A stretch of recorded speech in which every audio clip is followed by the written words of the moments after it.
Luis Garicano es eurodiputado de Ciudadanos, es vicepresidente del grupo Renew Europe y ALDE. Señor Garicano, muy buenos días. Muy buenos días, amigo. Un placer estar aquí. Gracias por acompañarnos. Empezamos por este asunto que nos comentaba precisamente Sandra. Lukashenko ha redoblado su presión lanzando a cientos de personas en la frontera con Polonia. ¿Cómo tiene que responder hasta ahora la Unión Europea?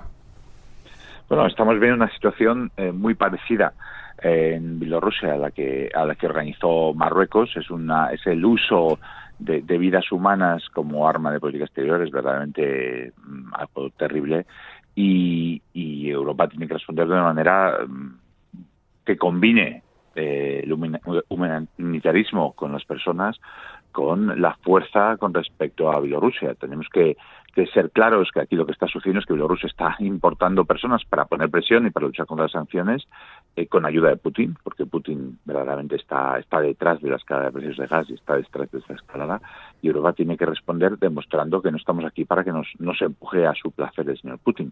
Y creo que una respuesta unida de Europa con unas sanciones renovadas, la presidenta von der Leyen lo ha propuesto el lunes, es necesaria, ¿no? A la vez que las vidas humanas son prioritarias, porque lo que no podemos es dejar a la gente ahí morirse de frío. Hoy viaja el presidente del Consejo Europeo a Varsovia. Rusia y Bielorrusia, señor Garicano, ¿están detectando las debilidades del proyecto europeo, de la Unión Europea hoy, para lanzar este órdago? Es muy interesante esa pregunta, ¿no? O sea, hasta qué punto Putin nos ha cogido la medida, ¿no? Y creo que en particular con el tema del gas ha sido muy claro. Ha habido una conexión que ha hecho la han llegado hasta hacer explícita, ¿no? Entre la reducción de suministros de gas a Europa y el retraso en la aprobación del gasoducto que nos va a poner precisamente de rodillas ante él, porque todo el suministro va a venir de Rusia. Entonces, Putin está usando una estrategia, entre comillas, de guerra híbrida, ¿no? De luchar contra Europa con todas sus herramientas, y Europa de momento está desconcertada, en parte porque verdaderamente la dependencia energética este invierno va a ser muy fuerte, tenemos unas reservas de gas muy muy bajas, en parte porque nuestra política migratoria es todavía una de las debilidades y Putin lo sabe, y en ese sentido tenemos que reaccionar con fuerza ante estas amenazas, y nos pilla en un momento un poco complicado porque Polonia ha ido en una huida nacionalista y populista unilateral que deja a Europa débil en ese flanco. De hecho, esa deriva complica mucho, ¿no?, la reacción de Bruselas. Estamos viendo cómo ayer una de las comisarias tuvo que decir a Varsovia: esto es una crisis europea porque esto está en la frontera, por tanto, de la Unión Europea. Déjense ayudar, vamos a llevar ahí las agencias de la Unión Europea para intentar canalizar la crisis como mejor se pueda. Y Varsovia dice no, ahora mismo.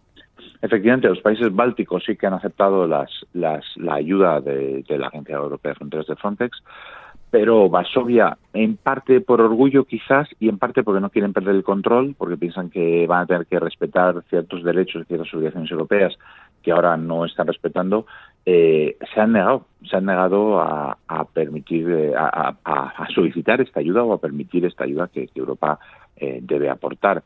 Y de momento Polonia está tratando este tema por su cuenta, pero efectivamente Europa tiene una policía de fronteras y tiene una posibilidad de ayudar, y Polonia debería usar esa posibilidad como la han usado los bálticos. Señor Garicano, hoy se presenta en Berlín el que puede ser ya el nuevo gobierno alemán, a falta de todo el trámite parlamentario, pero el acuerdo parece perfilado entre los tres partidos que van a formar parte de ese gobierno. ¿Usted espera novedades en este ámbito, en el ámbito europeo, con un canciller como Olaf Scholz al frente del gobierno alemán? Scholz ha sido muy europeísta. Su gabinete, su secretario de Estado, Kukis, han sido clave a la hora de empujar el plan de recuperación. Él anunció también su apoyo único en Alemania a la unión bancaria el año pasado.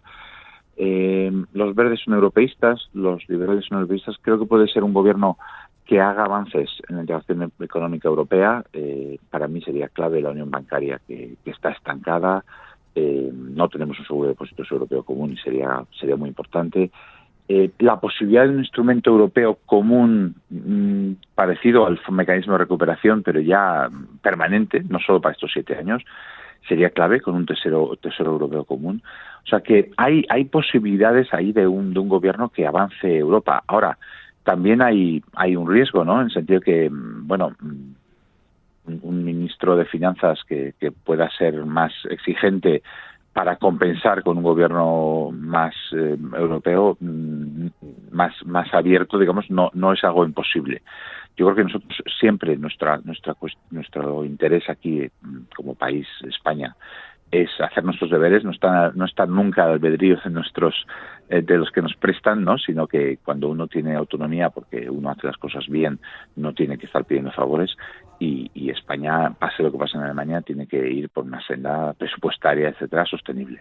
El gobierno avanza en unas negociaciones en este sentido, en los deberes, ¿no? que tenemos también con quien nos está ofreciendo esa oportunidad para crecer en tiempos de la pandemia, en tiempos de la crisis pandémica.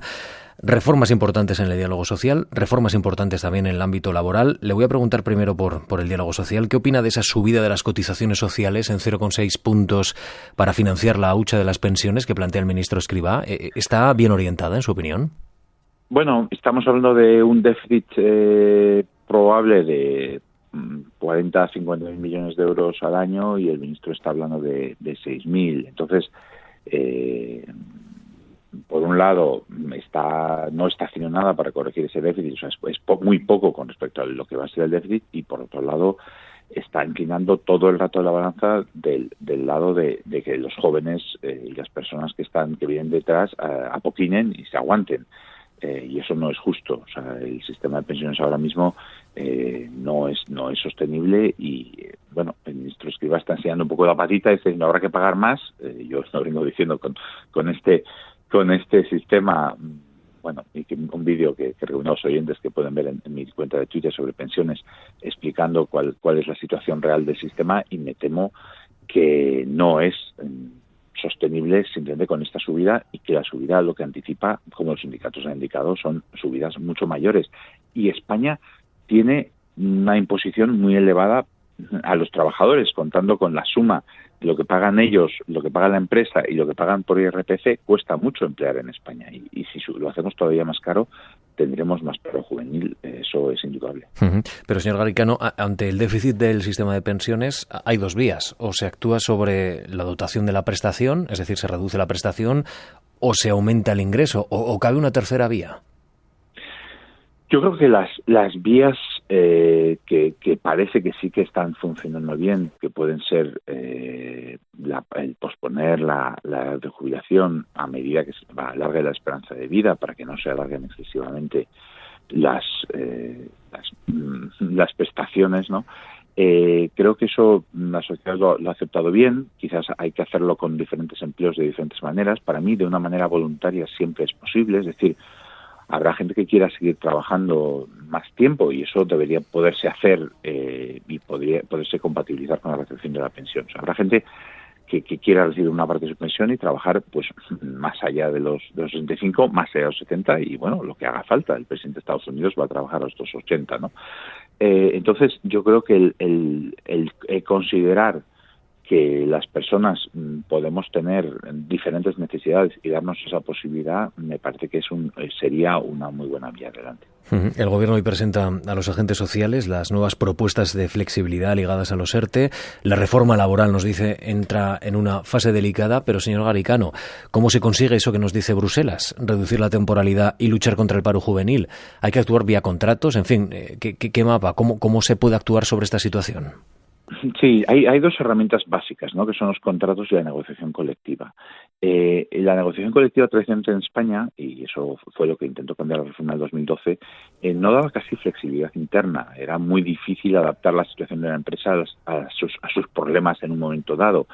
Y por eso, pues la forma normal de adaptarse en España ha sido pues el despido. No se siguen contratando los temporales, se contrae el empleo más que en ningún país del mundo, y esa es la adaptación única que hay. Recordemos que mientras en los demás países de Europa en 2009, 2010 estaban cayendo los salarios, en España subían mucho más que los años anteriores. ¿Por qué?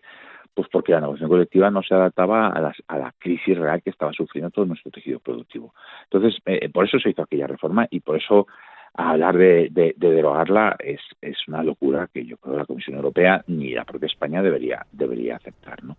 De lo que se trata es de ir hacia un modelo de flexibilidad, como pasa en el norte de Europa, que tenemos un mercado laboral flexible que se adapta porque las cosas se están cambiando todos los días, el mundo cambia como vemos todos, pero cada vez da seguridad a los trabajadores para que no se enfrenten a esa incertidumbre solos.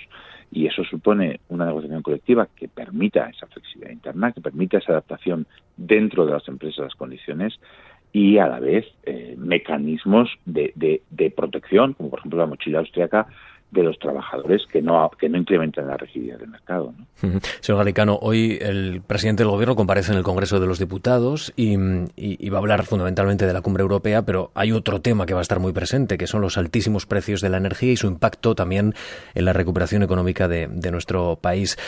¿Puede esperar el Gobierno, usted que está en las instituciones comunitarias, que está en el Parlamento Europeo, una buena noticia del marco europeo, de esa línea que por ahora se le niega, de cierto auxilio a la hora de tomar medidas para aliviar el impacto en la economía de los altos precios de la electricidad? Bueno, yo creo que no se le niega. Europa ha dicho, aquí hay un problema puntual que sufre toda Europa y hay que responder con soluciones puntuales y no de repente por unas ocurrencias que se le ha ocurrido ahora al Gobierno de escoger todo el mercado eléctrico. El mercado eléctrico europeo, tal como está diseñado, funciona. Y lo que en España hay es algunos problemas estructurales españoles que tenemos que resolver, como la enorme cantidad de impuestos que hay en la tarifa eléctrica, que hacen que España pague siempre, no ahora mismo, siempre unos precios muy altos de electricidad, los más altos de Europa, y como un mercado eléctrico muy oligopolizado, con muy pocos jugadores, con muy pocas empresas, que en muchas ocasiones no está bien vigilado por la Comisión del Mercado de Valores, de la competencia, perdón, la CNMC. Entonces, eso son cosas que España puede hacer por su cuenta. España ha intentado, como hizo el señor Sánchez con la pandemia, un poco distribuir, echar balones fuera y decir, bueno, no es mi problema, es problema de Europa. Y Europa, de hecho, el señor Sánchez, no, es su problema. El mercado eléctrico, al señor Sánchez le ha respondido una mayoría de países europeos, funciona y está bien diseñado, y la competencia del mercado eléctrico es lo que hay que cuidar y no reducir. Entonces yo creo que ahí ha hecho un poco ridículo el señor Sánchez, la verdad, y la prensa de Bruselas se lo ha apuntado, ¿no? Termino, señor Garicano. Este debate nos está sorprendiendo en mitad de la COP26, que en Glasgow persigue un acuerdo que pueda desarrollar los acuerdos de París. ¿Cree usted que el modelo de descarbonización que se está ensayando en Europa, intentando financiar costes sociales, ¿no?, en esta transformación, lo que hablamos de una transición justa, se va a convertir en una excepción en el mundo? Es decir, ¿somos una isla ya en la lucha contra el cambio climático? Ha sido una parte efectivamente preocupante de la COP el que China e India no hayan aparecido, ¿no? Y son los contaminadores clave.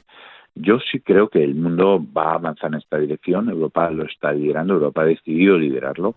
Lo que Europa no puede hacer es dispararse en el pie, es ponerse a reducir cuando somos unos contaminadores, digamos, que producimos una cantidad relativamente pequeña de las emisiones, un poco más del 10%, y el resto del mundo produce mucho más. Nosotros tampoco vamos a poder salvar el planeta solos. Lo que hay que hacer es buscar mecanismos que ayuden a los demás y que obliguen a los demás a descarbonizarse y hacer nuestra descarbonización sostenible, como comentabas, social y económicamente. Socialmente hay que devolver 100% del dinero que se recaude por las tasas de carbono, etcétera, a los ciudadanos, para que no tengan incrementos de coste de la vida debido a esto. Y hay que asegurar que nuestras empresas no pierden competitividad por esto, y por eso hay que poner un gravamen en frontera que iguale lo que cuesta producir fuera de Europa a lo que cuesta producir en Europa en términos de emisiones. El permiso de emisiones, en otras palabras, lo deberían tener que comprar también los que exportan a Europa. Y ese mecanismo Europa lo está empezando a manejar. Va a haber una propuesta de la Unión Europea que yo creo que puede ser clave para evitar que seamos esa isla y ayudar y forzar a los demás a que vayan por este camino. Luis Garicano es eurodiputado de Ciudadanos, es vicepresidente del grupo Renew Europe y ALDE. Gracias, señor Garicano, por atendernos. Un saludo. Gracias. Un verdadero placer, pues.